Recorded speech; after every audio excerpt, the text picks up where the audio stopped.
ದರ್ಶನ್ಗೆ ದೈವ ಬಲ ಮಾತ್ರವಲ್ಲ, ಕುಟುಂಬದ ಬಲವೂ ಕೈ ಹಿಡಿದಿದೆ.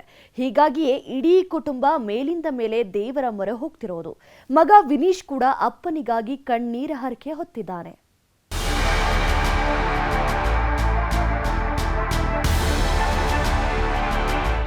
ಕಾಲಚಕ್ರ ಅಂದ್ರೆ ಹಾಗೇನೆ ನೋಡಿ, ಎಂತೆಂತವರು ಮಣ್ಣು ಮುಕ್ಕಿ ಹೋಗಿದ್ದಾರೆ. ಇಲ್ಲಿ ನಾನು ಅಂದವರು 4 ದಿನದಲ್ಲಿ ಹೇಳ ಹೆಸರಿಲ್ಲದಂತಾಗಿದ್ದಾರೆ. ಸುಲ್ತಾನ ಅಂದವರು ತಂಡ ಹೊಡೆದಿದ್ದಾರೆ. ನಾನೇ ಚಕ್ರವರ್ತಿ ಅಂತ ಮೆರೆದಾಡಿದವರು ಕೂಡ ಗಪ್ ಚುಪ್ಪಾಗಿದ್ದಾರೆ. ನಟ ದರ್ಶನ್ ಜೈಲಿಗೆ ಹೋಗಿ ಬಂದಿದ್ದು ಫುಲ್ ಬದಲಾಗಿ ಹೋಗಿದ್ದಾರೆ.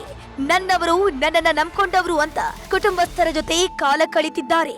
ಹೀಗಾಗಿ ಅಪ್ಪನ ಮುಂದಿನ ಬದುಕು ಬಂಗಾರವಾಗ್ಲಿ ಅಂತ ಮಗ ವಿನೇಶ್ ದೇವರ ಮೊರೆ ಹೋಗಿದ್ದು.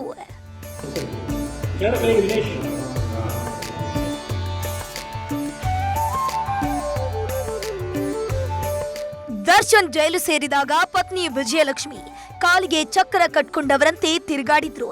ಶಕ್ತಿ ದೇವತೆಯ ಸನ್ನಿಧಿಗೆ ಹೋಗಿ ಸೆರಗೊಡ್ಡಿ ಬೇಡಿದ್ರು. ಈಗ ದರ್ಶನ್ ತಾಯಿ ಮೀನಾ ತೂಗುದೀಪ್ ಕೂಡ ಮಗನ ಒಳಿತಿಗಾಗಿ ಗೌಡಗೆರೆಯ ಚಾಮುಂಡೇಶ್ವರಿ ಸನ್ನಿಧಿಗೆ ಭೇಟಿ ನೀಡಿದ್ದು ಆಶೀರ್ವಾದವನ್ನ ಪಡೆದ್ರು.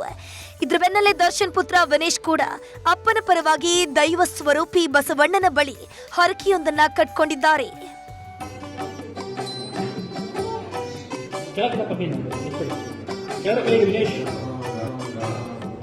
ಬಸವಣ್ಣನ ಬಳಿ ತಂದೆಗೆ ಒಳಿತಾಗಲಿ ಅಂತ ಬೇಡ್ತಿದ್ದಂತೆ ವಿನೇಶ್ ಕೈ ಮೇಲೆ ಬಲಗಾಲ ನಿಟ್ಟು ಅಸ್ತು ಅಂತ ಹೇಳಿದೆ.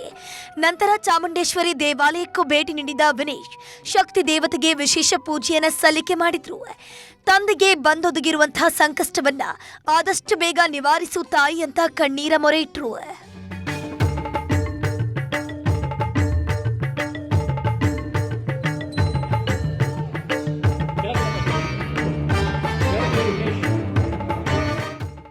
ಒಟ್ನಲ್ಲಿ ಮನೆ ಮಗನ ಪರ ಇಡೀ ಕುಟುಂಬವೇ ದೇವರ ಮೊರೆ ಹೋಗಿದ್ದು ದರ್ಶನ್ ಕೂಡ ದಿನೇ ದಿನೇ ಚೇತರಿಸಿಕೊಳ್ತಿದ್ದಾರೆ. Film bureau, news 18. ಕನ್ನಡಿಗರ ಮೆಚ್ಚಿನ ನಿಮ್ಮ ನ್ಯೂಸ್ 18 ಕನ್ನಡ ಈಗ ವಾಟ್ಸ್ಆಪ್ನಲ್ಲಿಯೂ ಲಭ್ಯ. ಕರ್ನಾಟಕ ಮತ್ತು ದೇಶ ವಿದೇಶದ 360 ಡಿಗ್ರಿ ಸುದ್ದಿ ವಿವರವನ್ನ ನೀವು ನಿಮ್ಮ ಕೈ ಬೆರಳುಗಳಲ್ಲಿಯೇ ಪಡೆಯೋದಿಕ್ಕೆ ಈ QR ಕೋಡ್ ಅನ್ನು ಸ್ಕ್ಯಾನ್ ಮಾಡಿ. ನಮ್ಮ ಚಾನೆಲ್ ಅನ್ನು ಫಾಲೋ ಮಾಡಿ, ನೋಟಿಫಿಕೇಶನ್ ಆನ್ ಮಾಡಿ.